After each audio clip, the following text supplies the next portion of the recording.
ദൈവത്തിനാമം മഹത്വപ്പെടുമാറാകട്ടെ. വീണ്ടും വചനത്തിന് മുൻപാകെ നിൽക്കുവാൻ തക്കവണ്ണം ദൈവം സഹായിക്കുന്ന വലിയ ദൈവകൃപയോർത്ത് ദൈവത്തെ സ്തുതിക്കാം. പ്രിയ മകനിൽ നിന്ന് അനുഗ്രഹീതമായ ഒരു വചനം കേൾക്കുവാനായിട്ട് നമുക്ക് സഹായിച്ചു. പ്രിയ മകൻ പറഞ്ഞ ആ ആശയങ്ങൾ തന്നെ ഉൾക്കൊള്ളുന്ന ഒരു ചിന്ത തന്നെയാണ് ഞാനും പങ്കുവയ്ക്കാനായിട്ട് ആഗ്രഹിക്കുന്നത്. പക്ഷേ വ്യത്യാസം, പ്രിയ മകൻ പറഞ്ഞ ഹോശേയ പ്രവാചകൻ ചെറിയ പ്രവാചകന്മാരിൽപ്പെട്ട ഒരാളാണെങ്കിൽ ഞാനൊരു വലിയ പ്രവാചകന്മാരെന്ന് പറയുന്ന 4 പ്രവാചകന്മാരിൽ ഒരു പ്രവാചകൻ്റെ ഒരു അധ്യായത്തിൽ നിന്നാണ് ചില കാര്യങ്ങൾ ചിന്തിക്കുവാനായിട്ട് ആഗ്രഹിക്കുന്നത്. അതിനാധാരമായി വിലാപങ്ങളുടെ പുസ്തകം 3-ാം അധ്യായം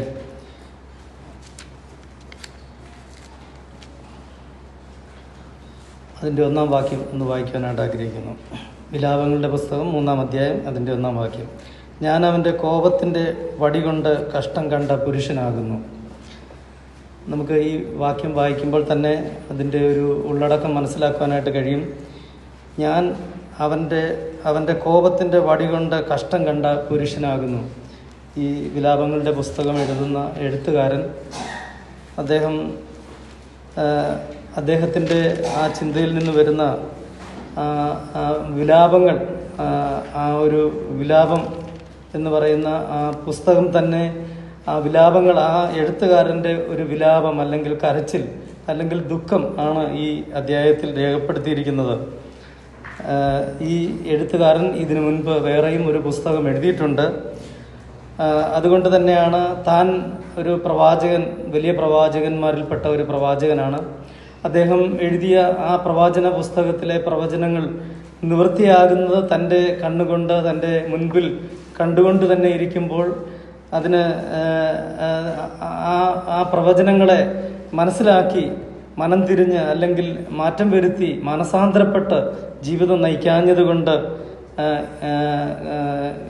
യെരുശലേം നിവാസികളും യെരുശലേം ദേവാലയവും യെരുശലേമിലെ ജനങ്ങളും ഒക്കെ ആ കഷ്ടം അനുഭവിക്കുന്നത് കാണുമ്പോൾ അതിന് ഒരു ഭാഗഭാഗമാണ് ഈ എഴുത്തുകാരനും അതിലെ നിവാസിയാണ്. അതുകൊണ്ട് തന്നെയാണ് അദ്ദേഹം എഴുതുന്നത്, ഞാൻ അവൻ്റെ കോപത്തിൻ്റെ വടികൊണ്ട് കഷ്ടം കണ്ട പുരുഷനാകുന്നു. ഈ കഷ്ടം അനുഭവിക്കുമ്പോൾ താൻ എഴുതിയ പ്രവചനങ്ങൾ അതൊക്കെ നിവൃത്തിയായി അത് പാലിക്കാഞ്ഞതുകൊണ്ട്, അതുകൊണ്ട് തിരുത്തൽ വരുത്താഞ്ഞതുകൊണ്ട് അനുഭവിക്കുന്ന കഷ്ടങ്ങളിലേക്കാണ് ഇപ്പോൾ കടന്നുപോയിരിക്കുന്നത്. അതുകൊണ്ട് തന്നെയാണ് താൻ ഇങ്ങനെ എഴുതുവാനായിട്ടിടയായത്. ഇത് പറയുമ്പോൾ നമുക്കെല്ലാം അറിയാം എന്ന് ഞാൻ വിചാരിക്കുന്നു ഇത് ആര് എഴുതിയ പുസ്തകമാണെന്ന്. വിലാപങ്ങളുടെ പുസ്തകം എഴുതിയത് ആരാണെന്ന് ഈ പുസ്തകത്തിൽ എവിടെയും രേഖപ്പെടുത്തിയിട്ടില്ല. എന്നാൽ ഇതിനു മുൻപ് എഴുതിയിരിക്കുന്ന പുസ്തകത്തിൽ വ്യക്തമായി ഇത് എഴുതിയിരിക്കുന്ന എഴുത്തുകാരനെ കുറിച്ച് വ്യക്തമായിട്ട് രേഖപ്പെടുത്തുന്നുണ്ട്. ആർക്കെങ്കിലും പറയാമോ? ഒരു 40 വയസ്സിന് താഴെയുള്ള സ്ത്രീജനങ്ങൾക്ക് ആർക്കെങ്കിലും പറയാമോ വിലാപങ്ങളുടെ പുസ്തകം ആരെഴുതിയതാണെന്ന്? വേറെ ആരോടും ഞാൻ ചോദിക്കുന്നില്ല. വിലാപങ്ങളുടെ പുസ്തകം ഇതിനു മുൻപ് എഴുതിയ യിരെമ്യാ പ്രവാചകൻ തന്നെ എഴുതിയതാണ്.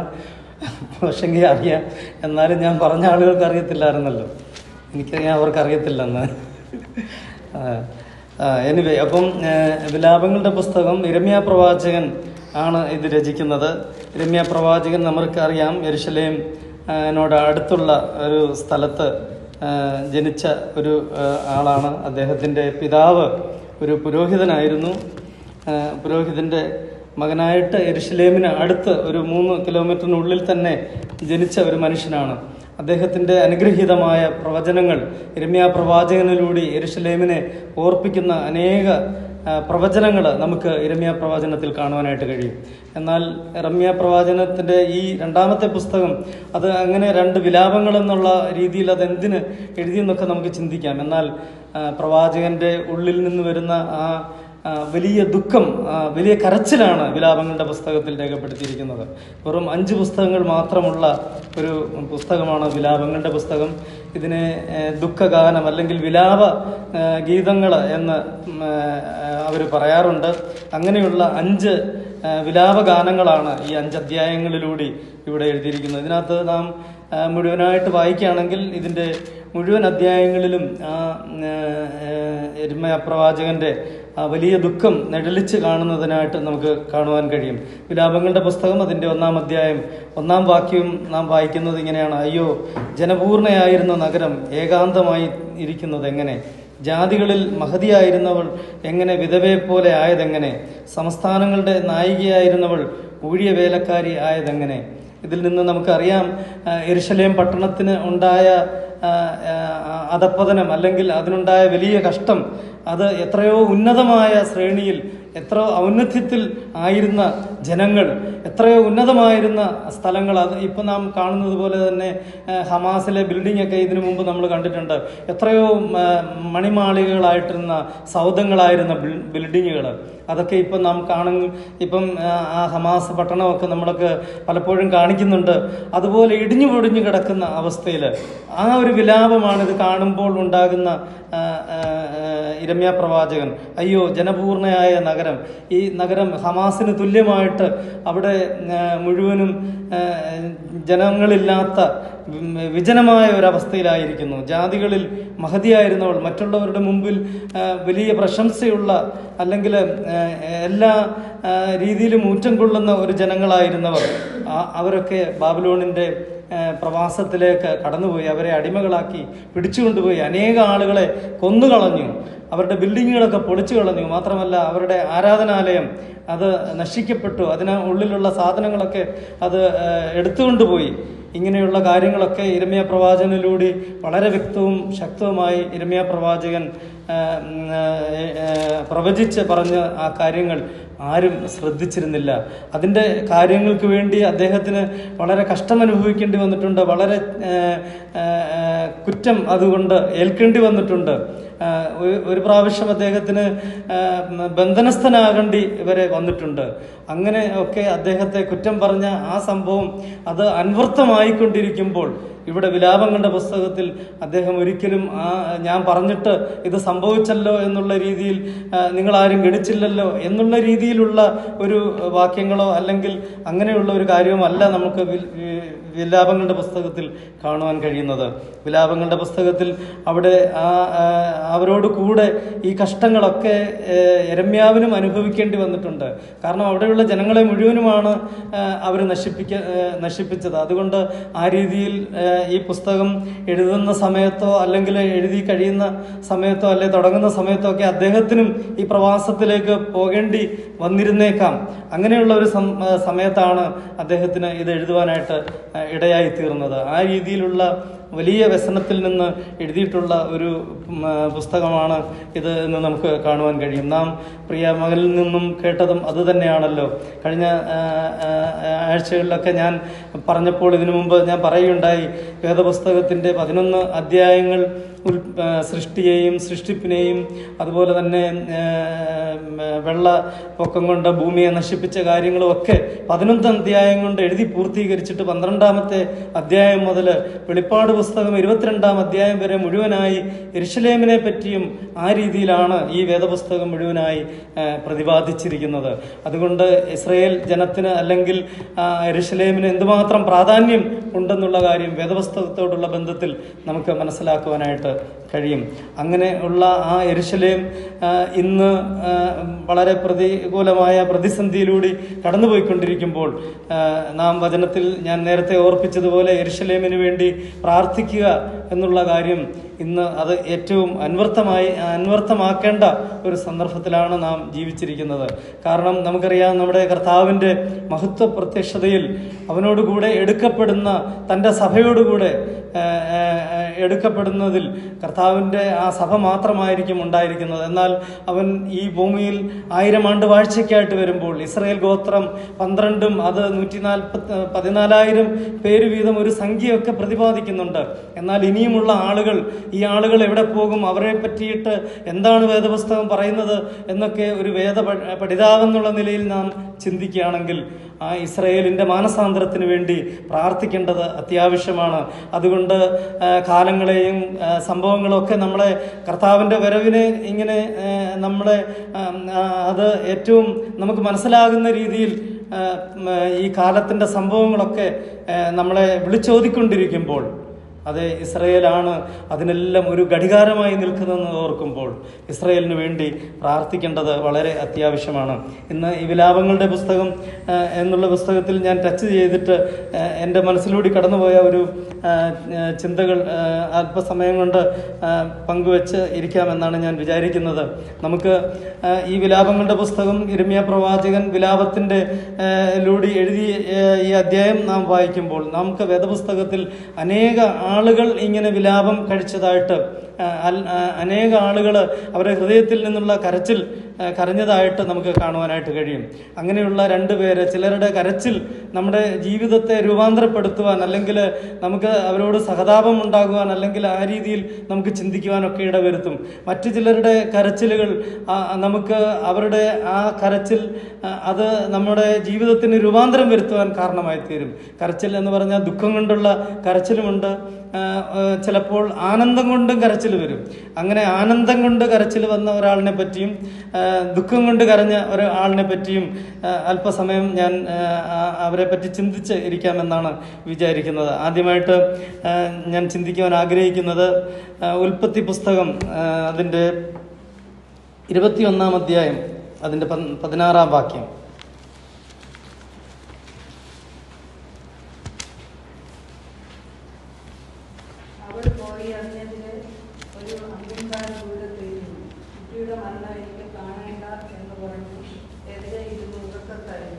മതി.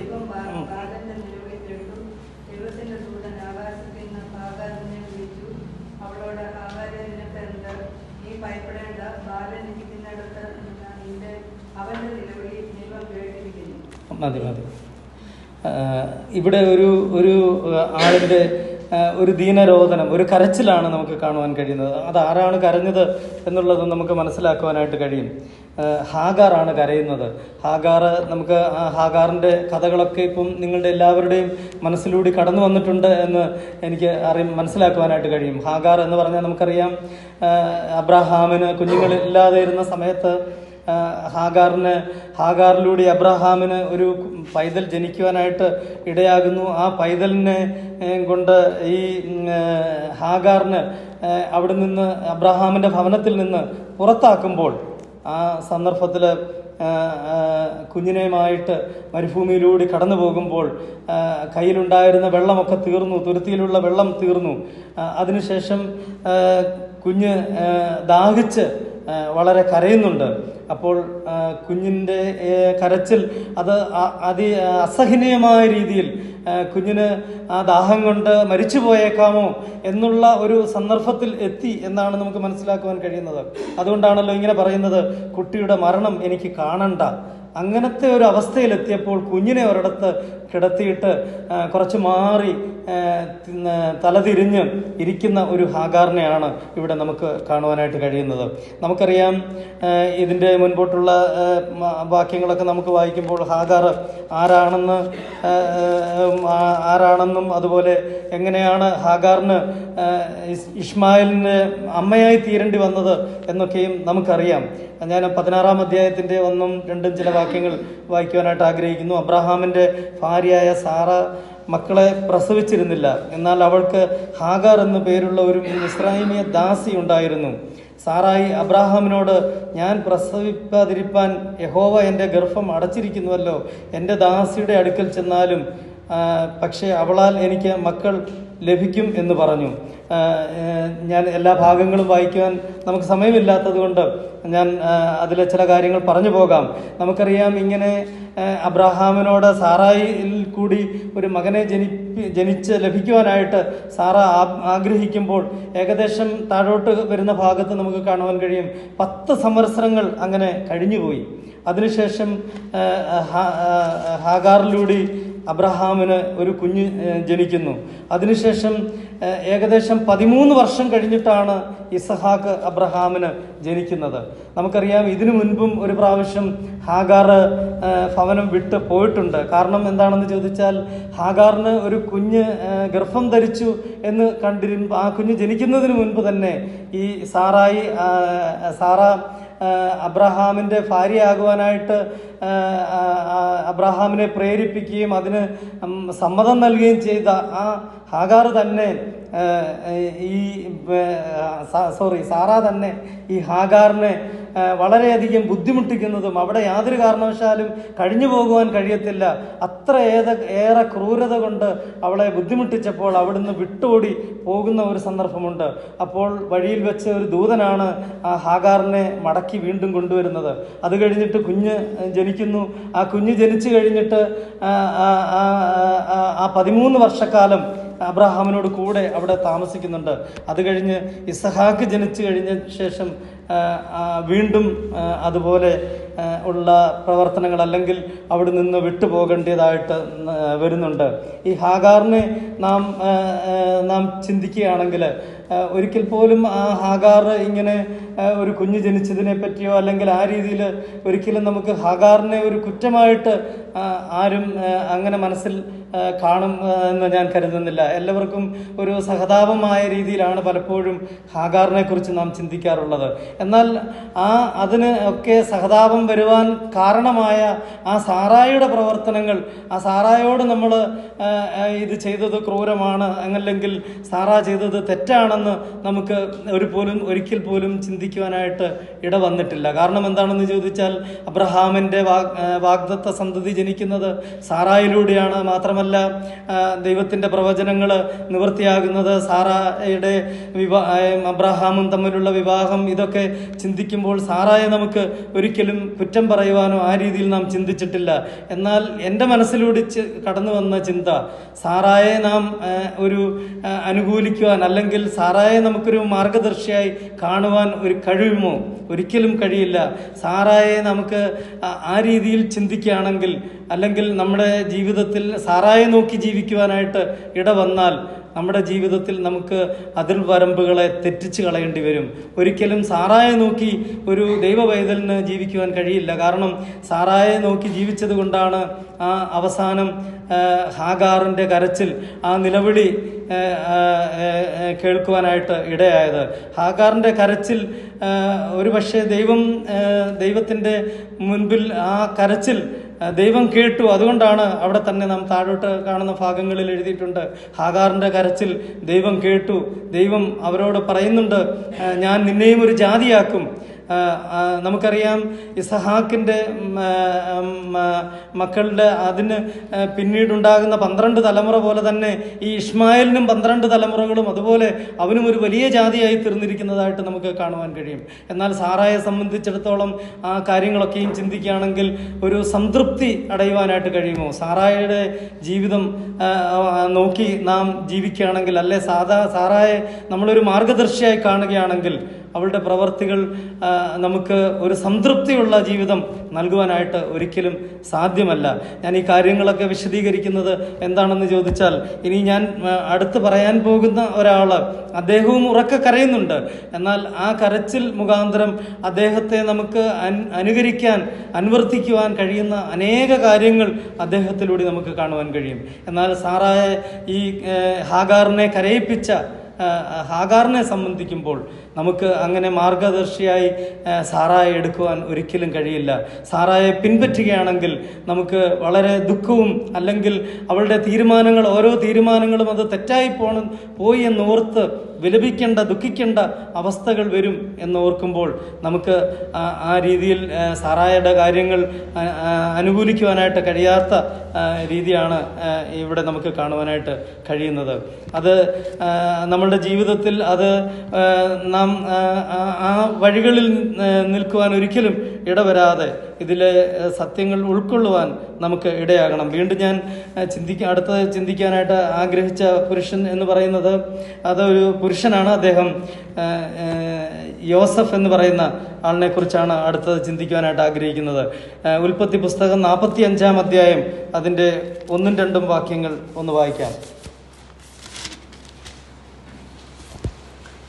ചുറ്റും നിൽക്കുന്നവരുടെ മുമ്പിൽ തന്നെത്താൻ അടക്കുവാൻ വഹിയാതെ എല്ലാവരെയും എന്റെ അടുക്കൽ നിന്ന് പുറത്താക്കുമെന്ന് ജോസഫ് വിളിച്ചു പറഞ്ഞു. ഇങ്ങനെ ജോസഫ് തന്റെ സഹോദരന്മാർക്ക് തന്നെ വെളിപ്പെടുത്തിയപ്പോൾ ആരും അടുക്കൽ ഉണ്ടായിരുന്നില്ല. അവൻ ഉച്ചത്തിൽ കരഞ്ഞു. ഇവിടെയും ഒരു ഉച്ചത്തിലുള്ള കരച്ചിലിൻ്റെ ശബ്ദമാണ് നമുക്ക് കാണുവാൻ കഴിയുന്നത്. ഇതിൻ്റെ സന്ദർഭങ്ങൾ ഈ വാക്യം വായിച്ചപ്പോൾ തന്നെ എല്ലാവരുടെയും മനസ്സിലൂടെ കടന്നു വന്നിട്ടുണ്ടെന്ന് എനിക്ക് മനസ്സിലാക്കുവാനായിട്ട് കഴിയും. കാരണം നമുക്കറിയാം, യോസഫ് എന്ന പുരുഷൻ അവന് 11ാമത്തെ മകനായി, 12 മക്കളിൽ 11ാമത്തെ മകനായി അവിടെ ജനിക്കുമ്പോൾ ജനനത്തിലും ബാല്യത്തിലും അവൻ്റെ ജീവിതത്തിലും ഒക്കെ സാക്ഷ്യം പുലർത്തി ദൈവത്തിന് പ്രസാദകരമായ ജീവിതം നയിച്ച ഒരു പുരുഷനാണ് യോസഫ് എന്നുള്ള മനുഷ്യൻ. അവൻ്റെ ജീവിതത്തിൽ എവിടെയും പോകുന്ന സ്ഥലങ്ങളിലൊക്കെ അവൻ്റെ വിശ്വസ്തത പുലർത്തുന്നത് മൂലം എത്ര എല്ലാം പ്രതികൂലങ്ങൾ ഉണ്ടായിട്ടും, എത്രയെല്ലാം പ്രയാസങ്ങൾ അവൻ്റെ ജീവിതത്തിൽ ഉണ്ടായിരുന്നിട്ടും അതിനെയൊക്കെ മറികടക്കുവാൻ, അതിലൊക്കെ വിജയം കാണുവാനായിട്ട് അവിടെ ഓരോ സന്ദർഭങ്ങളിലും ജോസഫിന് ഇടയാക്കിയിട്ടുണ്ട്. ഇവിടെയുള്ള ഈ കരച്ചിൽ കാണുമ്പോൾ അവൻ്റെ ഹൃദയത്തിൽ അവൻ്റെ സഹോദരങ്ങളെ മുമ്പിൽ അവനെ തന്നെ വെളിപ്പെടുത്തുന്ന ആ നിമിഷങ്ങളിൽ അവൻ ഉച്ചത്തിൽ കരയുകയാണ്. ആ കരച്ചിൽ അവൻ്റെ ആ സന്തോഷത്തിൻ്റെ ആനന്ദ കണ്ണീരായിരുന്നു എന്ന് നമുക്ക് മനസ്സിലാക്കാനായിട്ട് കഴിയും. അവൻ്റെ ജീവിതത്തിലെ ഓരോ വഴികളിലും പൊട്ടക്കിണറ്റിൽ കിടന്നപ്പോൾ, അതിനുശേഷം പൊത്തിഫേറിൻ്റെ വീട്ടിൽ അവനെ വേലക്കാരനായിട്ട് വിറ്റുകളഞ്ഞപ്പോൾ, അതിനുശേഷം കാരാഗ്രഹത്തിൽ അവനൊരു കാരാഗ്രഹവാസിയായി തീർന്നപ്പോഴൊക്കെ അവൻ്റെ വിശ്വസ്തത എല്ലാ സ്ഥലങ്ങളിലും അവന് പുലർത്തുവാനായിട്ട് കഴിഞ്ഞു. ഇവിടെ നമുക്ക് 2 ചിത്രങ്ങളാണ് നമ്മുടെ മുമ്പിലുള്ളത്. ഒന്ന് സാറായി, അതുപോലെ ജോസഫിൻ്റെ ജീവിതത്തിലെ ഓരോ പ്രവൃത്തികളും കാണുമ്പോൾ അവൻ്റെ കരച്ചിലിന് ഇടയാക്കിയ ആ സന്തോഷത്തിൻ്റെ നിമിഷങ്ങൾ, അത് ഉരുത്തിരിഞ്ഞു വന്നതിൻ്റെ ആത്യന്തികമായ കാര്യം എന്ന് പറയുന്നത് അവൻ്റെ ജീവിതത്തിലുണ്ടായ ദൈവത്തോടുള്ള അഭേദ്യമായ ബന്ധവും അവൻ്റെ ജീവിതത്തിലുണ്ടായ വിശ്വസ്തയോടുകൂടിയുള്ള ജീവിതവുമാണ്. ദൈവമക്കളെ, ഈ കാലഘട്ടത്തിൽ നാം എന്തുമാത്രം ആ രീതിയിൽ നല്ല ഒരു അതിന് അനുകരിക്കാൻ പറ്റിയ ഒരാളെ അനുകരിക്കുവാൻ തക്കവണ്ണം, മാതൃകയാക്കുവാൻ പറ്റിയ ഒരാളെ മാതൃകയാക്കുവാൻ, അവരുടെ പ്രവർത്തനങ്ങൾ, അവരുടെ ജീവിതം, അതൊക്കെ നമുക്ക് മാതൃകയാക്കി തീരുവാൻ, അത് നമ്മളിലൂടെയും രൂപാന്തരത്തിന് കാരണമായി തീരുവാൻ എത്രയോ ആവശ്യമുണ്ട് എന്നുള്ള കാര്യങ്ങൾ നാം ഓർക്കുമ്പോൾ നമുക്ക് ദൈവത്തെ സ്തുതിക്കുവാനായിട്ട് കഴിയും. ജോസഫ് അവൻ്റെ ജീവിതത്തിൽ അവന് എന്തെല്ലാം പ്രതികൂലങ്ങൾ അനുഭവിക്കേണ്ടി വന്നിട്ടുണ്ട്. പൊത്തിഫേറിൻ്റെ വീട്ടിൽ അവന് വലിയ സന്തോഷം നൽകുന്ന, അല്ലെങ്കിൽ ഈ ലോകപരമായിട്ടുള്ള നന്മകൾ, അല്ലെങ്കിൽ ആ രീതിയിലുള്ള സംഭവങ്ങളൊക്കെ അവനെ സ്വാധീനിച്ചപ്പോൾ അതിൽ നിന്നൊക്കെ വിശ്വസ്തമായി നിൽക്കുവാൻ കഴിഞ്ഞത് അവൻ്റെ ആ ലക്ഷ്യം എന്നുള്ളത് അത് യഥാർത്ഥമായി അവൻ അനുവർത്തിക്കുവാൻ കഴിഞ്ഞു എന്നുള്ളതാണ്. നമുക്ക് മാതൃക പറ്റുവാനായിട്ട് ഏറ്റവും പറ്റിയ ഒരു ആളെന്ന് നമുക്ക് യോസഫിനെ കുറിച്ച് ചിന്തിക്കുവാനായിട്ട് ഇടയാകും. നമ്മുടെ ജീവിതത്തിൽ ആരെയും കരയിപ്പിക്കുവാൻ കഴിയാതെ സ്വയം നമ്മുടെ ജീവിതത്തിൽ ചില കാര്യങ്ങൾ ഓർത്ത് കരയുന്നവരായി തീരുവാൻ ഈ നാളുകളിൽ നമുക്ക് കഴിഞ്ഞിരുന്നുവെങ്കിൽ, നമ്മുടെ ജീവിതത്തിലും ഇതുപോലെ നാമും മാനുഷികമായി തെറ്റുകളോ കുറ്റങ്ങളോ ഒന്നുമില്ലാത്തവരെന്നല്ല, നമ്മുടെ ജീവിതം പൂർണ്ണമായി യോസഫിനെ പോലെ ആ രീതിയിൽ നയിച്ചവരായിരിക്കത്തില്ല. എന്നാൽ നമുക്ക് ഒന്ന് കഴിയും, നമുക്ക് സാറയെ പോലെ നമ്മുടെ ജീവിതത്തിൽ എടുത്ത തീരുമാനങ്ങളിൽ ചില തെറ്റുകൾ സംഭവിച്ചു പോയിട്ടുണ്ടെങ്കിൽ അതെനിക്ക് തെറ്റായിപ്പോയി, ഇനിയും എൻ്റെ ജീവിതത്തിൽ അങ്ങനെ ഒരു തെറ്റുണ്ടാകുവാൻ ഇടവരരുത് എന്ന് നമുക്ക് ആത്മാർത്ഥമായിട്ട് അനുദപിക്കുവാൻ കഴിയുമോ? അതുപോലെ പല കാര്യങ്ങളുടെ ഉപദേശങ്ങൾ നാം കൊടുത്തപ്പോൾ നമ്മുടെ ഉപദേശങ്ങൾ ഒരുപക്ഷെ അത് തെറ്റായിപ്പോയിരുന്ന അവസ്ഥകൾ നമ്മുടെ ജീവിതത്തിൽ ഉണ്ടായിരുന്നേക്കാം. എന്നാൽ നമുക്ക് എന്നെങ്കിലും എൻ്റെ ആ ഉപദേശം തെറ്റായിരുന്നു എന്ന് ആത്മാർത്ഥമായി നമ്മുടെ ഹൃദയത്തോടെ നമുക്ക് പറഞ്ഞ് അനുദപിക്കുവാൻ നമുക്ക് കഴിഞ്ഞിട്ടുണ്ടോ? നമ്മുടെ ദൈവം എത്രയോ വലിയവനായ ദൈവമാണ്. അവൻ നമ്മെ വീണ്ടെടുത്തത് അവൻ്റെ പുത്രൻ്റെ പുണ്യാഹ രക്തത്തിലാണ്. നാം എത്രയോ വിലപ്പെട്ട മനുഷ്യരാണ്. ഒരു മനുഷ്യൻ്റെ വില ഈ ഭൂലോകത്തെക്കാളും വിലയേറുമെന്നുള്ള ആണ് നാം വചനത്തിൽ കാണുന്നത്. അത്ര വിലയേറുന്ന ഒരു എന്ന് പറഞ്ഞാൽ പിതാവും ദൈവവും ഒന്നായിരിക്കുന്നത് പോലെ പുത്രനും തൻ്റെ സഭയും ഒന്നായിരിക്കുന്നു. അതുപോലെ ദൈവത്തിലേക്ക് നമ്മെ ചേർക്കുന്ന അതേ മൂവരും ഒന്നായിരിക്കുന്നത് പോലെ ആ വലിയൊരു പദവിയാണ് ദൈവം നമുക്ക് നൽകിയിരിക്കുന്നത്. നാം നമ്മുടെ പദവിയെക്കുറിച്ച് ബോധ്യമുള്ളവരായി നാം അനുകരിക്കേണ്ട കാര്യങ്ങൾ നാം അനുകരിക്കുവാനും നാം അനുദപിക്കേണ്ട കാര്യങ്ങൾ അനുദപിക്കുവാനുമായിട്ട് നമുക്കിടയാകണം. ആരെയും കരയിപ്പിക്കുവാൻ, ആരുടെയും കണ്ണുനീർ വീഴ്ത്തി വീഴ്ത്തുവാൻ നമുക്ക് ഒരിക്കലും ഇടയാകരുത്. കണ്ണുനീര് കരയുന്നവരെ ആശ്വസിപ്പിക്കുന്ന ഒരു ദൈവമാണ് നമുക്കുള്ളത്. കരയുമ്പോൾ കരച്ചിൽ കേൾക്കുന്ന ഒരു ദൈവമാണ്, കണ്ണുനീർ തുരുത്തിയിൽ ആക്കി വെക്കുന്ന ഒരു ദൈവമാണ് നമുക്കുള്ളത്. നമ്മുടെയും ദൈനംദിന ജീവിതത്തിൽ പ്രയാസങ്ങളും ബുദ്ധിമുട്ടുകളും കരച്ചിലിൻ്റെ അനുഭവങ്ങളും ഒക്കെ നമ്മുടെ ജീവിതത്തിൽ ഉണ്ടായേക്കാം. എന്നാൽ ജോസഫിന് ജീവിച്ചതുപോലെ അത്ര അനുകരിക്കാൻ പറ്റിയ ഒരു ജീവിതമാണെന്ന് നമുക്കിപ്പോൾ കാണുവാൻ കഴിയുമെങ്കിലും നമ്മുടെ കഴിഞ്ഞു പോയ ജീവിതത്തെ നാം ഒന്ന് പുറമോട്ട് നോക്കി വിചിന്തനം ചെയ്യുകയാണെങ്കിൽ അതുപോലെ പലപ്പോഴും നമുക്ക് കഴിഞ്ഞു പോയിട്ടില്ലായിരിക്കാം. എന്നാൽ നമുക്കൊരു കാര്യം ചെയ്യുവാൻ കഴിയും. നമുക്ക് നമ്മുടെ പഴയ കാര്യങ്ങളെ തിരുത്തുവാനായിട്ട് കഴിയും. ഇനിയും നമ്മുടെ ജീവിതത്തിൽ അങ്ങനെയുള്ള തെറ്റുകൾ ആവർത്തിക്കാതിരിക്കുവാനായിട്ട് കഴിയും. ഹാഗാറിന് ആ സാറയിൽ നിന്ന് കരയിപ്പിച്ച അനുഭവങ്ങൾ ഉണ്ടായപ്പോഴും വാക്കുമാറാത്തവനായ ദൈവം, അതേ അബ്രഹാമിൻ്റെ പുത്രനായ ഇസ്മായിലിനെയും കരുതുന്ന ഒരു ദൈവം, അവിടെ നമുക്കറിയാം ആ മരണം കാണണ്ട എന്ന് പറഞ്ഞ് മാറിയിരുന്ന് ഉച്ചത്തിൽ കരയുന്ന ഹാഗാറിന് അവിടെ കാണുവാൻ കഴിയുന്നത് അവിടെ ഒരു നീരുറവാണ്. അത്ഭുതങ്ങളെ ചെയ്യുവാൻ കഴിയുന്ന ദൈവമാണ്. ഇന്നും പലപ്പോഴും ദൈവത്തോട് നമ്മെ അടുപ്പിക്കുന്നതിന് പല കാര്യങ്ങൾ നമ്മുടെ ജീവിതത്തിൽ നമുക്കൊരു തടസ്സമായി നമുക്ക് നിൽക്കാറുണ്ട്. നമ്മുടെ ദൈവം നമുക്ക് ദാഹം തീർക്കുവാൻ കഴിയുന്ന ജീവജലം നൽകുന്ന ഒരു ദൈവമാണ്. അവൻ നമ്മുടെ ദാഹത്തെ അകറ്റുവാൻ കഴിയുന്ന ദൈവമാണ്. മാത്രമല്ല നമ്മുടെ ഭൗതികമായ എല്ലാ ആവശ്യങ്ങളിലും അവൻ നടത്തുവാൻ ശക്തനായ ഒരു ദൈവമാണ്. എന്നെ ശക്തനാക്കുന്നവൻ മുഖാന്തരം ഞാൻ സകലത്തിനും മതിയായവൻ എന്ന് പറയുവാൻ തക്കവണ്ണം അത്ര വലിയ ഒരു ശക്തിയാണ് ദൈവം നമുക്ക് നൽകുന്നത്. നമ്മുടെ ദൈവം രോഗങ്ങളെ സൗഖ്യമാക്കുവാൻ കഴിയുന്ന ദൈവമാണ്. നമ്മുടെ ദൈവം ആശ്വാസം നൽകുവാൻ കഴിയുന്ന ഒരു ദൈവമാണ്. പലപ്പോഴും നാം പല കാര്യങ്ങൾക്കും എനിക്ക് ആരും ആശ്രയമില്ല, എനിക്ക് ആരും കൂട്ടില്ല, എന്നെ സഹായിക്കുവാൻ ആരുമില്ല എന്നൊക്കെ പറഞ്ഞ് നാം പലപ്പോഴും ഭാരപ്പെടുന്ന അവസ്ഥകളൊക്കെ ഉണ്ടാകും. എന്നാൽ നമുക്ക് പലപ്പോഴും